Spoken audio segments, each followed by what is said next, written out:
পাহাড় আর সমতলের মিতালি যে জেলায়, সেই পঞ্চগড়ের তেঁতুলিয়ায় এক সময় জেগে উঠেছিল এক বিশাল স্বপ্ন। ১৯৮৮ সালে ঘটা করে উদ্বোধন করা হয়েছিল শালবাহান তেল খনি। কিন্তু মাত্র এক সপ্তাহের মাথায় হঠাৎ থমকে যায় সব। রহস্যজনকভাবে বন্ধ করে দেওয়া হয় খনিটি। গত ৩৪ বছরেও জানা যায়নি এর প্রকৃত কারণ।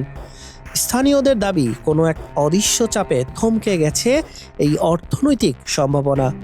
দীর্ঘ ৩ যুগ পার হয়ে গেলেও অজানা রহস্য, তেল আছে নাকি হারিয়ে গেছে ইতিহাসের কোনো ষড়যন্ত্রে।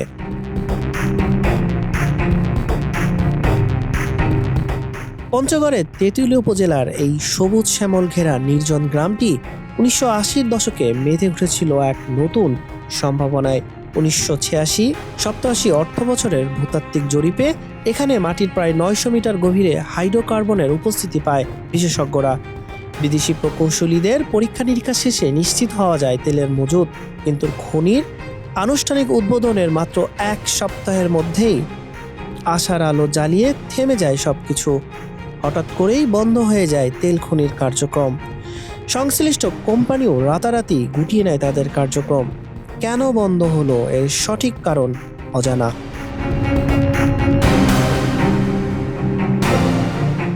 ১৯৮৮ সালের ১০ মে আকাশ কাঁপিয়ে হেলিকপ্টারে চড়ে শালবাহানে আসেন সাবেক প্রেসিডেন্ট হুসাইন মোহাম্মদ এরশাদ। কয়েকশো কোটি টাকার প্রকল্প বরাদ্দ দিয়ে আনুষ্ঠানিকভাবে উদ্বোধন করেন তেল খনির খনন কার্যক্রম। ফ্রান্সের একটি কোম্পানিকে দেওয়া হয় তেল উত্তোলনের দায়িত্ব। উদ্বোধনের এক সপ্তাহ না যেতেই হঠাৎ বিনা মেঘে বজ্রপাত। কর্তৃপক্ষ অনানুষ্ঠানিকভাবে ঘোষণা দেয়, কূপটিতে উত্তোলনযোগ্য তেল নেই। শুষ্ক কূপ বা ড্রাইল হোল আখ্যা দিয়ে তড়িঘড়ি করে সিমেন্ট দিয়ে সিল করে দেওয়া হয় কূপের মুখ।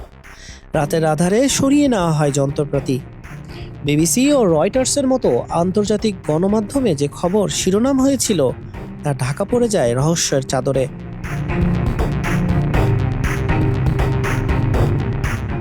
স্থানীয়দের অভিযোগের তীর আন্তর্জাতিক ষড়যন্ত্রের দিকে। অনেকের ধারণা, ভারতের সীমান্ত সংলগ্ন হওয়ায় ভৌগোলিক রাজনীতির মারপ্যাচে বন্ধ হয়েছে এই খনি। অনেকে মনে করেন, এই খনিরই একটি অংশ দিয়ে পাশের দেশ ভারত থেকে তেল উত্তোলন করা হচ্ছে।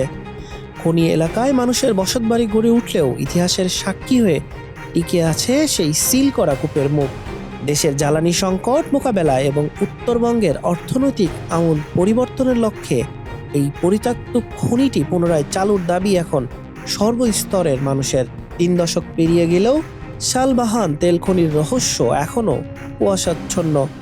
তেল কি আসলেই নেই, নাকি মাটির নিচে চাপা পড়ে আছে এক সোনালী সম্ভাবনা? হাসান শাহরিয়ার, মানব কণ্ঠ।